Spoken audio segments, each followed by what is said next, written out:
Everybody, welcome back to the show. Now, for those of you that participate in a lot of my trainings, you'll probably recognize this theme. I always talk about you've got to study what the establishment politicians do. I say they, but what they do, the deep state, whatever you want to call them. We have to spend more time studying what they do and how they act. And there's four main reasons for that. First, our training, we have to really get a foundational understanding in our God-given rights. It's about the Constitution. It's about the proper role of government. Once we have that strong foundation, then we have to study what they do.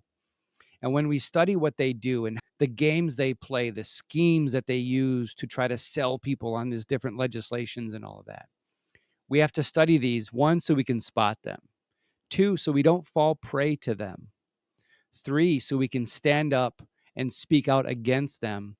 But four, so we can actually warn other people. And I want to show you an example here today, and I'm going to introduce you to my guest in just a moment, who spoke up. And this is from a January meeting, school board meeting in Texas, January of 2024.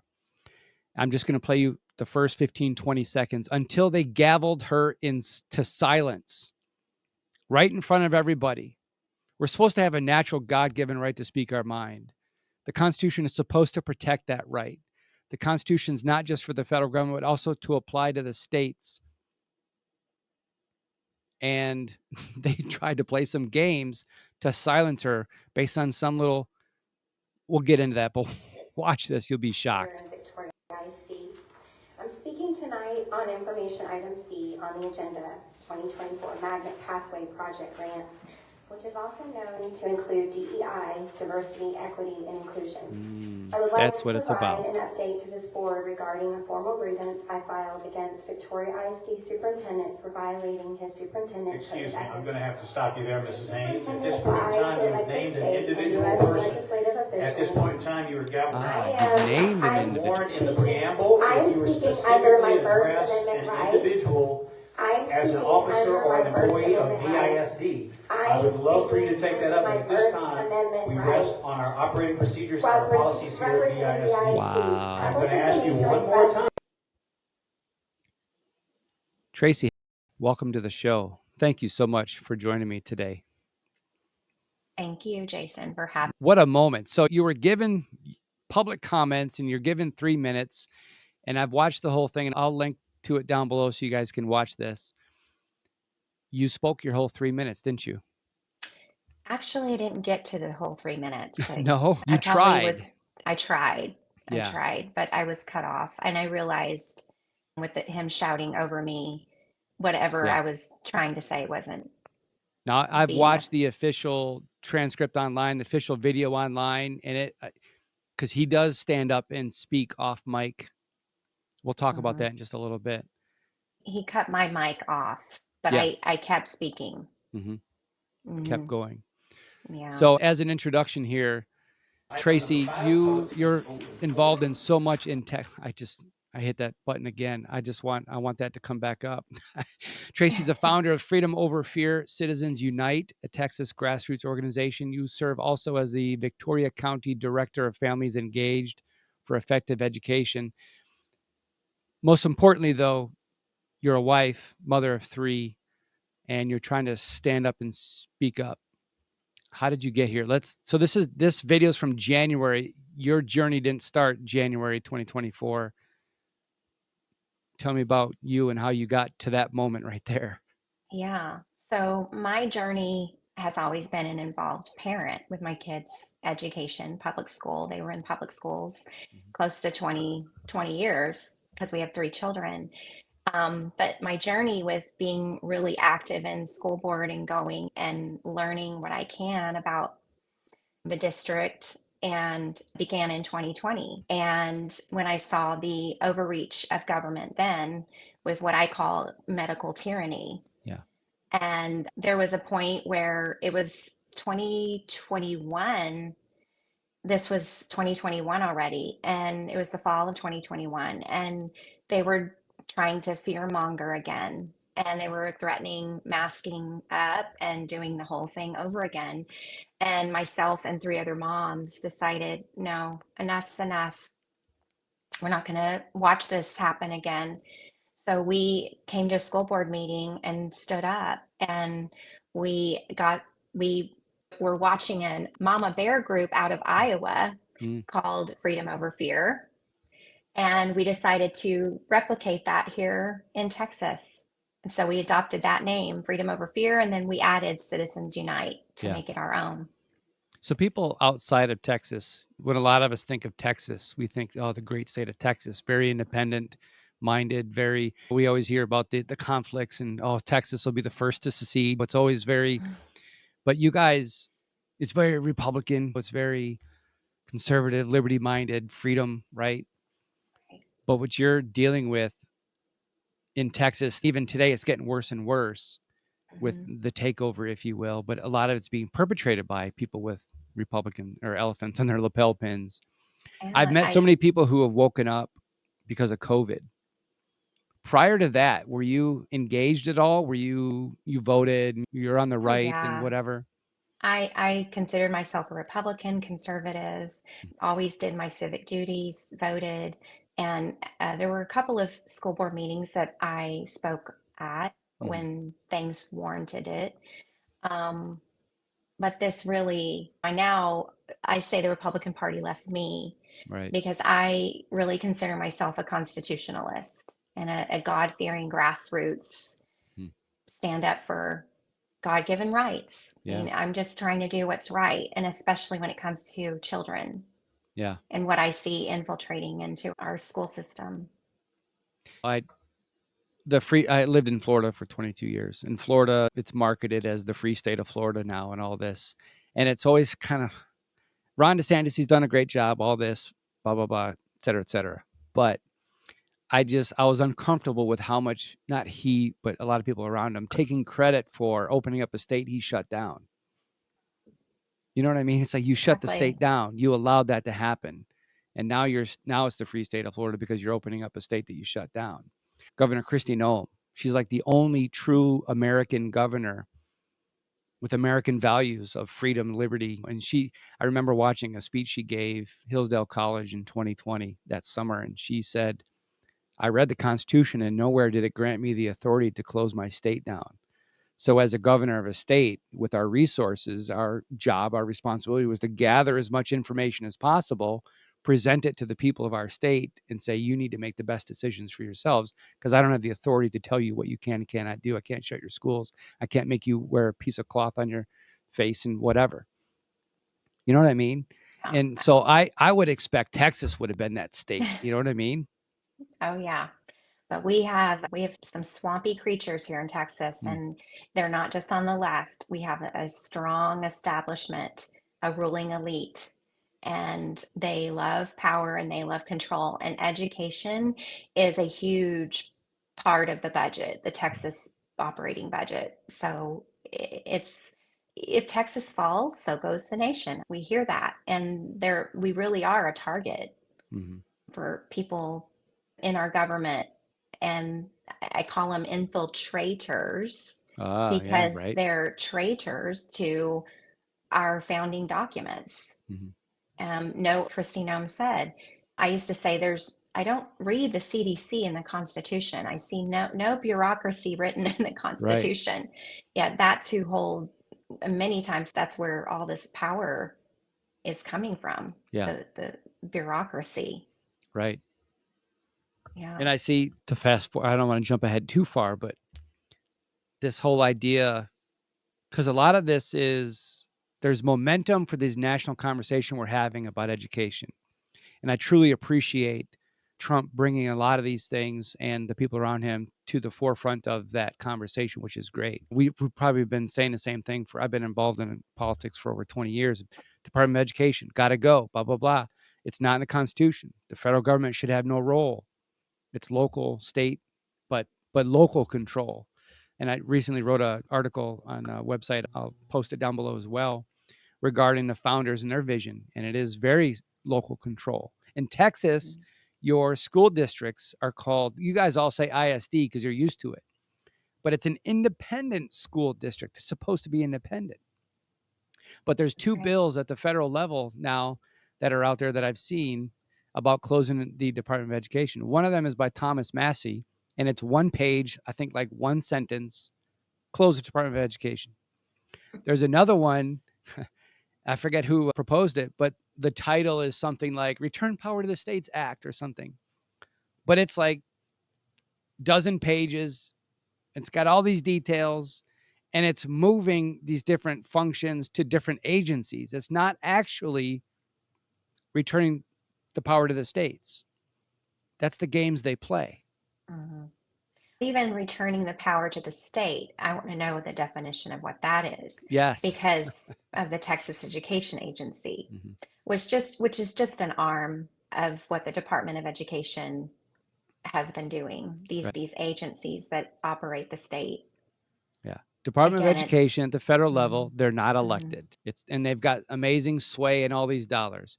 Texas Department of Education, or what was the Texas Education Agency, TEA? We call it TEA, yeah. Yeah. So they're not elected, and they control billions of dollars. Yes. So it's the same thing. So when we say return power to the states, what you guys are battling at the state level, for a lot of the people who are following the Trump conversation, they'll look at what they're doing, the blue bonnet thing and the curriculum. Oh, don't you want a state control? We don't want we've won. We're doing it right in Texas. That's what you're battling. And let's get into those details. Let's lead up to that. Mm-hmm. You mentioned that little 15, 20-second clip about you wanted to update people about a grievance. Yeah. So this all started in September of 2023 at the end, when our superintendent, a radically woke superintendent, who was ushering in all of these directives, these initiatives, I call them social engineering initiatives. Yeah.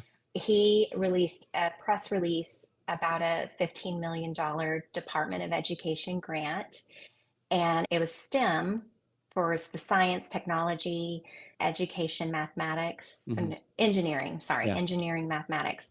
And in that, he put it in his press release that he wanted it to foster community engagement and partnerships that promote diversity, equity, and inclusion. And I thought, wow, he's really being bold here. He's telling us exactly what he wants to do. So my husband actually is the one who discovered.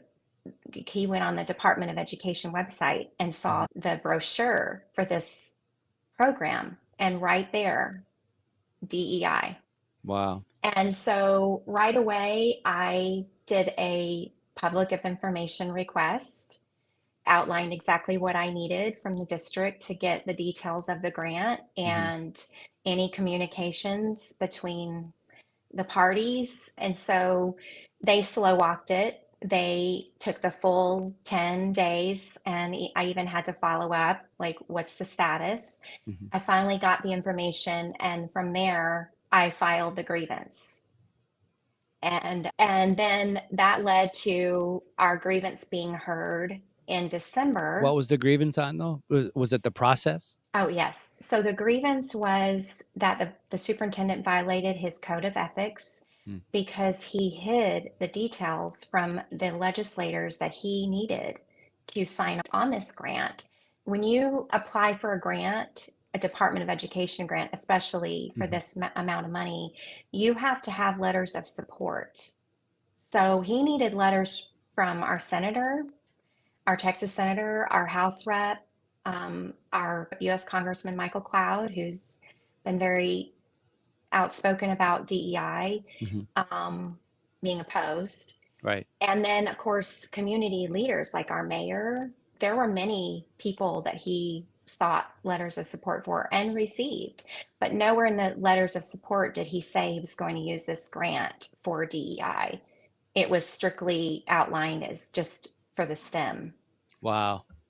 So when I saw this, of course, we obtained a copy of his superintendent contract, and in there, it strictly states you cannot be deceptive. And so that's why we filed the grievance, was because he was deceptive. And so he violated his superintendent contract. Right. And that was the main bones of the grievance. So that grievance was heard. There's a process to follow in Mm-hmm. Texas, Mm-hmm. and that grievance was heard at a level 2. And level 2, there are no trustees in the meeting. It's just between the party and, of course, our taxpayer funded lawyer that the district has to represent them. Mm-hmm. And the superintendent sat over his own grievance, and he was his own grievance hearing officer. So wait a minute. So it's a strict process, and a strict process. Typically, if your grievance wasn't against the superintendent, if it was against this person or this process or this whatever, the superintendent would be the one To be overseeing the that. hearing officer, However, right? this one is a grievance of the superintendent, and so there was no provision in there for if the grievance is of the superintendent, there should be somebody else. Should they recuse themselves? Is that another? Right. We requested that, Yeah, but of course, denied. Right. they denied that. They really do have control over the whole entire process. I've never And so, understood that where in legal cases everywhere, oh, the judge should recuse themselves. Really, leave it to a bunch of attorneys to create a process where you have to go to the judge to ask them themselves if they will recuse themselves, as opposed to an independent body or panel recusing them for them. You know what I'm saying? yeah, That just it's absurd. But anyway, so he it's denies absurd. it. So you're sitting Yeah, there. he didn't deny it in that meeting. He, of course, heard our points. Yeah, And then probably I guess it was about a week that he sent an email denying it, yeah, which we expected. right. And he denied it on the grounds of untimeliness. What does that mean?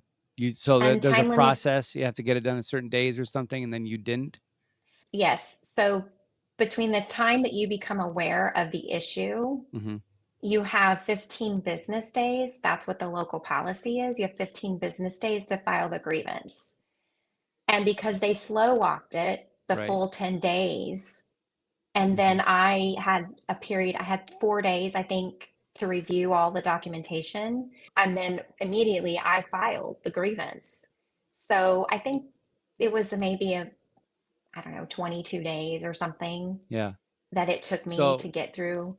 sorry to get Um, technical, but so they're trying to claim it wasn't timely. So it's based on when you were aware, but you weren't aware until you got the documents. But they're saying you were exactly. aware before you got the documents. I was aware when I read the press release at the end of the press release was September 29th of 2023, and I read it maybe a day after that. And I Yeah. guess in there, that's what they're trying to hold me to, Right. is that I should have filed a grievance because I became aware at the end of September. It's just, this is what they do. These are the Yeah. tactics that they Yes. use. Yes. And we see this across the state of Texas. This is not unique to my district. This Right. is what they do to individuals that want transparency Mm-hmm. and accountability. And if you're challenging that, they will come up with any reason to deny it. Yeah. Yeah. So, I've often said we don't have a justice system; we have a legal system, because mhm, justice has this idea of what's just, what's right. It's surfacing and flushing out what's right versus wrong. In a legal system, they set it up with legalese in this statute and this 15 days, 10 days. Oh, you're out. it really is Yeah. it's lawlessness. Yeah. And I think it's gotten worse, of course, Yeah. since Biden took office. The But gentleman, I have the book over here, Harry Silverglate wrote a book. Harvey Silverglate wrote a book a number of years ago called Three Felonies a Day. And he says that the criminal code is so voluminous that the average American commits 3 felonies a day. They don't even know it. And because they're all like nitpicky little things. And what that's done is enabled district attorneys, Department of Justice, whoever, state's attorneys, to pick and choose who to go after. And I think they it's that legal system, it's that very technical stuff. Now they use it to maneuver and get out of things, and rules for thee, not for me. exactly. Yeah. So after he denied his own grievance, against his ethics, does Right. it go to the next level, or what? So once it was denied, they wanted to keep it at a level 2. Mhm. And their lawyer letter to myself and my family's engaged representation, which Mm. we have such a great organization. They wanted to keep it at a level 2 on the untimeliness. So they wanted to keep me in a hamster wheel Yeah. to then take more time and go back and sit again and debate this on untimeliness. And so this was January Mhm. when I decided I have a First Amendment right. And our board of trustees, our elected representatives, Yeah. deserve to know what is happening with this grievance. Mhm. And it was on the agenda, it was listed on the Yeah. agenda, item C. And again, I knew what the preamble was Yeah, that I let me jump in there on that preamble couldn't. for a moment, but just to clarify, it's not that you have a First Amendment right, it's you have a natural God-given, Yes, you have a First Amendment yes, protection of that right. that's right. You know what I mean? Absolutely. Hmm. And when you mention that preamble, I won't play it here, but that preamble, he reads a It's set a of 5 minute, rules. yes, it's a Yeah. 5 minute long He reads a set set of of rules. rules and restrictions upon we're gonna go into public comments, but here, public, you have to follow these rules. And I asked you off camera, but I wanna hear your answer for everybody here. Is that a new preamble? Because that sounded It's very specific, like he was preparing everybody to hear what you were about to or for you about to speak. so that preamble was added about a year before Mhm. I that incident last January, Yeah. because we were coming up and speaking more regularly Mhm. about the data mining that was happening in the district, without parent consent, Right. the dashboards that they were creating on children without their parents' knowledge, and that we were naming specifically the superintendents that were over that department. And they did not want us to name anyone specifically. So Mhm. they created that Preamble. to the speech Yeah. every school board meeting. That's what he opens up with. So if they wanna get technical on you for when you became aware, which technically you the reason why you requested information is seek first to understand, then be understood. You wanted to understand the situation first. You receive the documents, then you become aware. The date should have started then for your 15 business days or whatever it was.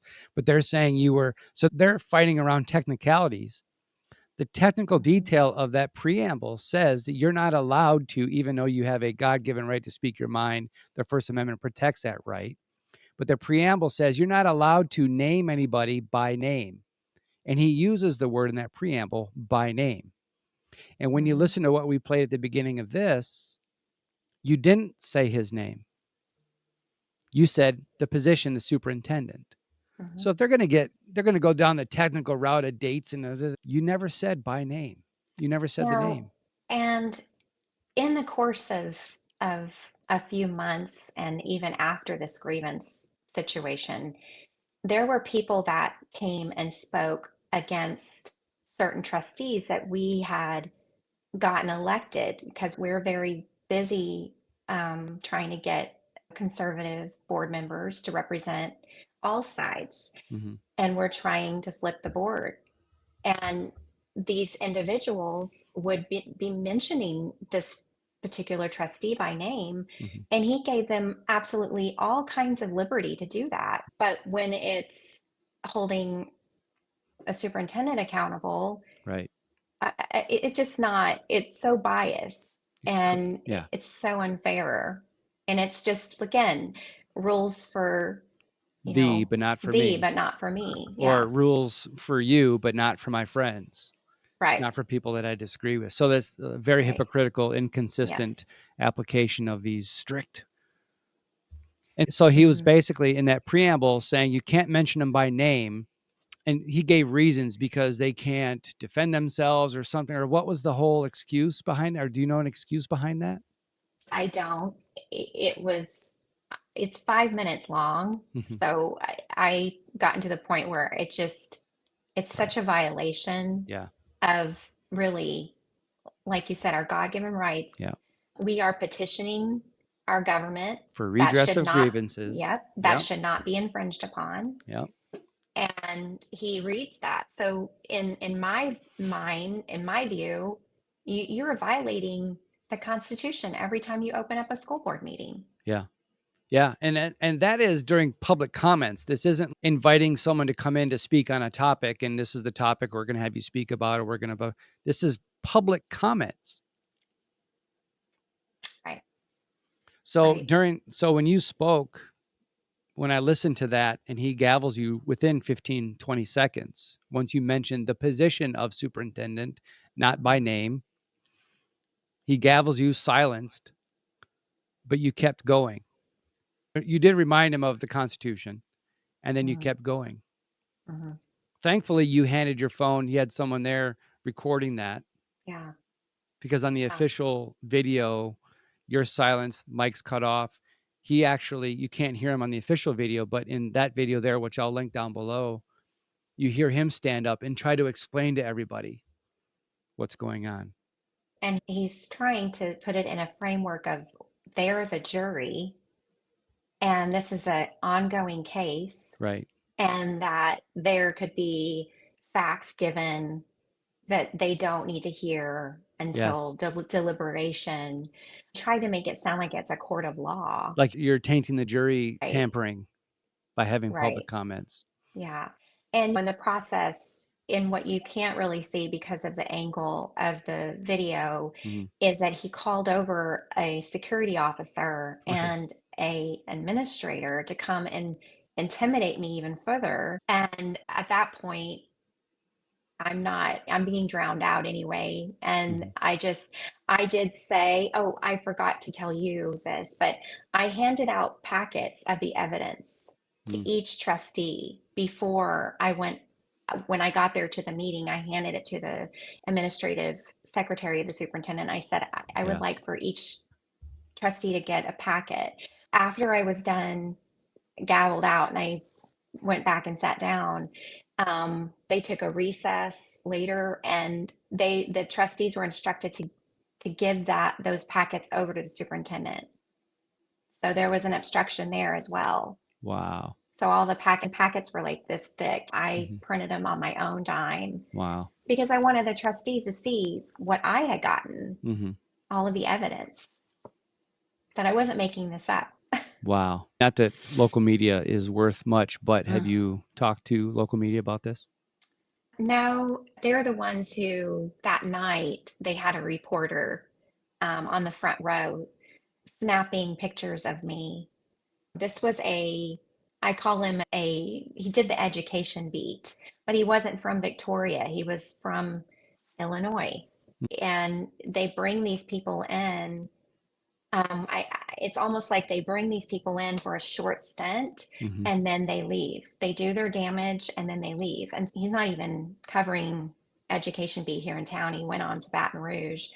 Um, but I, one, the media, and I've had experience where I will give a statement Mhm. that the local media here, and they will edit out everything of substance, and it's hardly anything. Yeah. And no, I did not um, go that route because I knew Right. everything I was going to say was not going to be fair. Wow.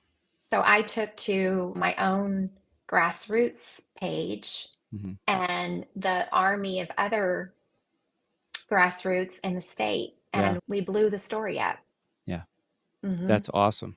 So it's really true. We are the media now, Mhm. and we should be. And we shouldn't accept the spoon fed narrative. We should be doing our own research. Yeah. And So many people that's what this has created, which so many I'm happy about. yeah, so many people nowadays, they still think that I drop my kids off at school, they're doing the right thing by me, and a lot of people still are in this awakening stage where they're not really realizing the games they play. And I know our dear friend Alice and everybody's been doing such a tremendous job sounding the alarm about this universal school choice, devil's in the details. We want the money to follow the child. But wait a minute, the devil's details follows that money as well. Do you see a momentum in the right direction, people waking up? I do. Yeah. I really do. I don't think this is a great awakening. Mhm. I think surveying the last 4 to 5 years, look at what we know. And I don't think you can put the genie back in the bottle. No.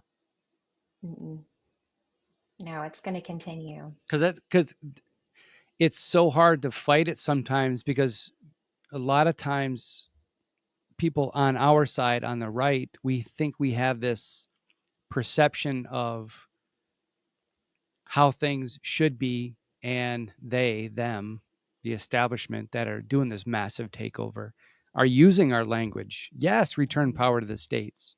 And now in Texas, you have a state curriculum, the blue bonnet thing. And I'm going to have Alice give me a really big deep dive on that. Yeah. To truly understand that. But I've talked to her offline and said, what a battle you have, because the national narrative is return power to the states. And what has your state done? Now they've got their own curriculum. Go states' rights. Hang on a minute. There's a lot of details there. Yeah. It's no coincidence.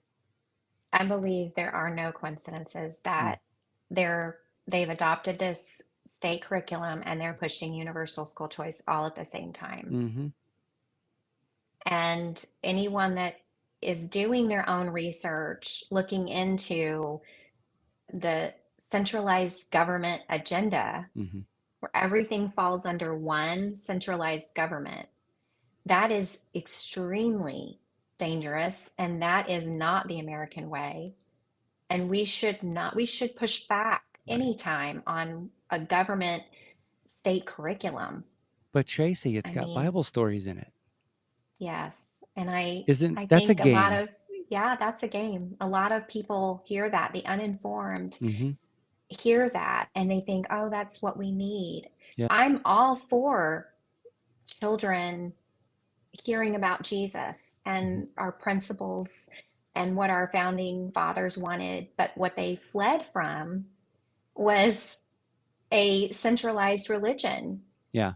And our kids, that should come from their family, not from government. But I liken it to the jab, because to me, if the jab had vitamin C, vitamin D, it was all organic, it had all the natural stuff, and if it was the most wonderful thing, and if it actually did all the things, it would still be wrong. It's the mandate that's wrong. I've been to these different events, and I remember going to one, and there was attorneys speaking, and they had Q&A, and a lot of people were asking questions about their religious exemption forms and how do they fill it out and who do they. And I finally stood up at the end, and my question was, where in the Constitution does it say I have to fill out a form for my free exercise thereof?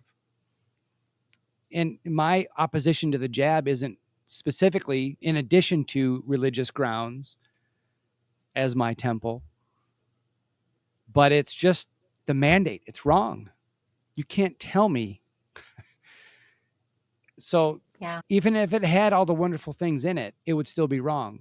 Even if the state-owned curriculum had Bible stories and classical this and all that, it's still wrong. Still wrong. It's the same. Yeah. It's the same playbook. Yeah. It's the same playbook that the establishment ruling elite, I call them the globalists, because that's they're what all it in is. alignment. Yep. They're all in alignment. And early on, we would have freedom rallies here in town. And we did one out in front of the hospital, the county hospital here, when they were trying to mandate that the nursing staff and the physicians have to get this experimental jab. Right. And that's what we stood up for. I'm here to defend everyone's right to do whatever they want. It's your sovereignty. It's your God-given sovereignty over your body. If you want to wear a mask, if you want to get something that you believe will make you healthy, that's your choice. Mhm. But the mandate is wrong. Yeah. And that's called tyranny. Yeah. So if only, because let's return education to the states. Now you've got this state education curriculum and all of the blue bonnet, whatever the name is. Blue bonnet sounds like. Oh, and it's got Bible stories in it. It's exactly what you want. If only there was a body of people that you elect to represent you that are independent, like an independent school district. If you elected them to represent you, telling the state, no, we don't want it. We're independent. We don't want to be told what curriculum to use. I don't know if they should be going to DC, but here you're dealing with a superintendent and a board. How are the other members of the board? Are they as woke? We have probably a 3-4 makeup. Three who? 3 conservative, 4, I would say, the other direction. In Texas. Yes, in Texas. And here's the issue is we have associations like Texas Association of School Boards, and we have TASA, which is Texas Administrators Superintendent Association. So they train these boards into believing that they are a team of 8.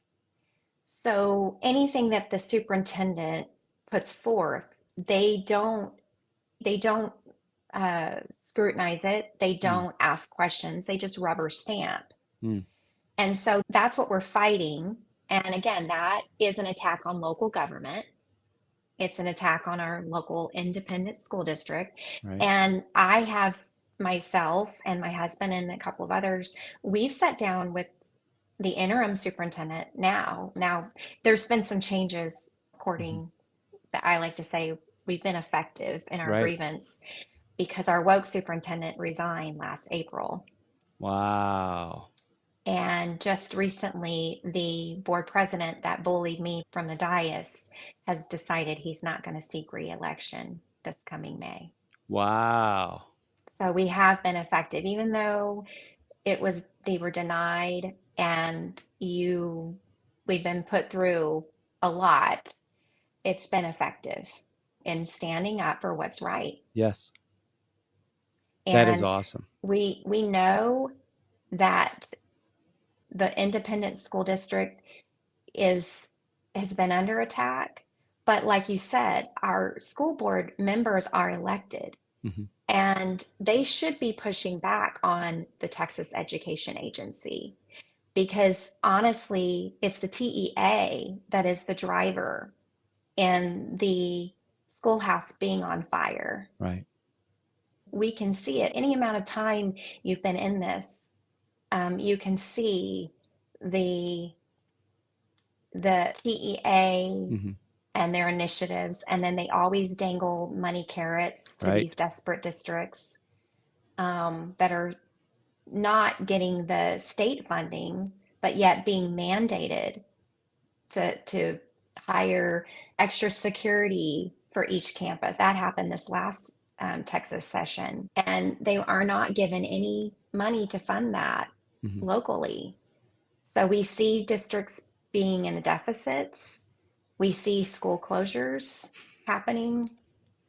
Teachers are not getting, there's a $33 billion surplus that our governor decided he was going to hold on to because he was going to hijack the session and not give our teachers a raise because he didn't get the vouchers, the school choice passed last session.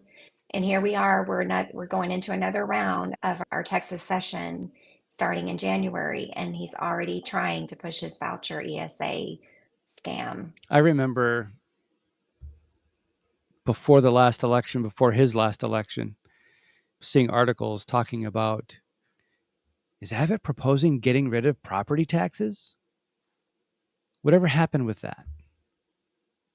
I don't hear a lot about that from Abbott. Oh, that was just before the election. Sorry. That's right. Yeah. Abbott he's a great pitchman and he's a great performer, and he can talk and dance around issues. But when it comes down to it, I don't see him going around the state trying to save the public schools. I don't see him talking to parents. I see him pushing this narrative. Yeah. And he wants government regulated school choice. The issue with that, and when you say you don't see him going around saving public schools, because they will argue that school choice by vouchers, where you can use that money wherever you want, they'll tell you, will create competition, and therefore public schools will get better, because if they want the money to go to them, they will then get better. So he's indirectly saving public schools, although we know the devil's in the details. Yeah, the devil's in the details for sure. Yeah. And it's a expansion of government into the homeschools and privates. And with that government, they're going to hold on, they're going to hold that money. Mm-hmm. They're not going to give it to you in a credit. They're not going to write a check to you and then you can write a check to wherever you want. Yeah. The TA will grow. Yeah. Our representation will get smaller and smaller. Right. And the state will get bigger and bigger. But you can't just spend the money on wherever you want. We have to make sure you spend it on education. However, that's where the devil's in the details. And that's the big argument with the school vouchers, because as conservatives on the outside, yeah, public schools, get your kids out home. You got to be more control over what they're being educated in. But when you give that voucher to that homeschool curriculum, or you buy that, or the private school, the Christian school, any school that receives that money will have to qualify, will have to fit into some sort of mold. And we've seen this time and again. It's that framework. They put in the framework, they sell it. It's got Bible stories. Oh, it's classical. They sell that framework, and then they change the rules down the road. And that is where eventually every homeschool that ever receives money, every private school, every Christian school that receives any money of these vouchers have to fulfill some sort of standard that they set. The accountability, the same accountability measures that have destroyed our public schools will follow into the private and the homeschool with this voucher ESA. Makes you think. And that's what they want. Yeah, it makes you wonder if the whole boys and girls bathrooms, boys and girls sports, these pornographic books in the school libraries, it makes you think that these big issues that have popped up across the country become part of the national narrative, the destruction of public schools, if you will.